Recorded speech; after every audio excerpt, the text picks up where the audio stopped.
শিলচর সদরঘাট সেতু থেকে বরাক নদীতে ঝাঁপ এক যুবকের, ভাগ্যক্রমে প্রাণে বাঁচল যুবকটি।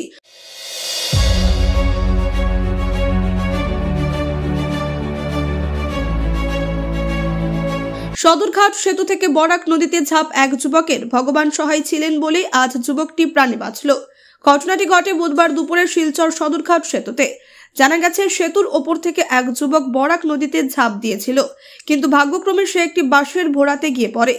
যদিও অল্প বিস্তর জখম হয়েছে, কিন্তু আরেক জীবন পেয়েছে বটে। মৃত্যুর মুখ থেকে বেঁচে আসা যুবকটি কি কারণে নদীতে ঝাঁপ দিল বা তার নাম ঠিকানা কিছুই জানা যায়নি। তবে এই ঘটনায় এলাকায় চাঞ্চল্য দেখা দিয়েছে।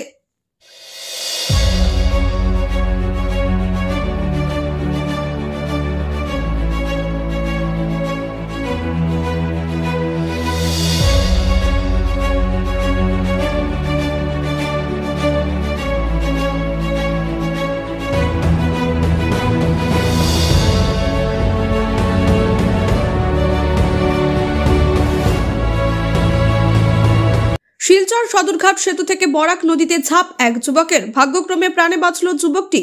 সদরঘাট সেতু থেকে বরাক নদীতে ঝাঁপ এক যুবকের, ভগবান সহায় ছিলেন বলে আজ যুবকটি প্রাণে বাঁচল। ঘটনাটি ঘটে বুধবার দুপুরে শিলচর সদরঘাট সেতুতে। জানা গেছে, সেতুর ওপর থেকে এক যুবক বরাক নদীতে ঝাঁপ দিয়েছিল, কিন্তু ভাগ্যক্রমে সে একটি বাঁশের ভোড়াতে গিয়ে পড়ে। যদিও অল্প বিস্তর জখম হয়েছে, কিন্তু আরেক জীবন পেয়েছে বটে। মৃত্যুর মুখ থেকে বেঁচে আসা যুবকটি কি কারণে নদীতে ঝাঁপ দিল বা তার নাম ঠিকানা কিছুই জানা যায়নি। তবে এই ঘটনায় এলাকায় চাঞ্চল্য দেখা দিয়েছে।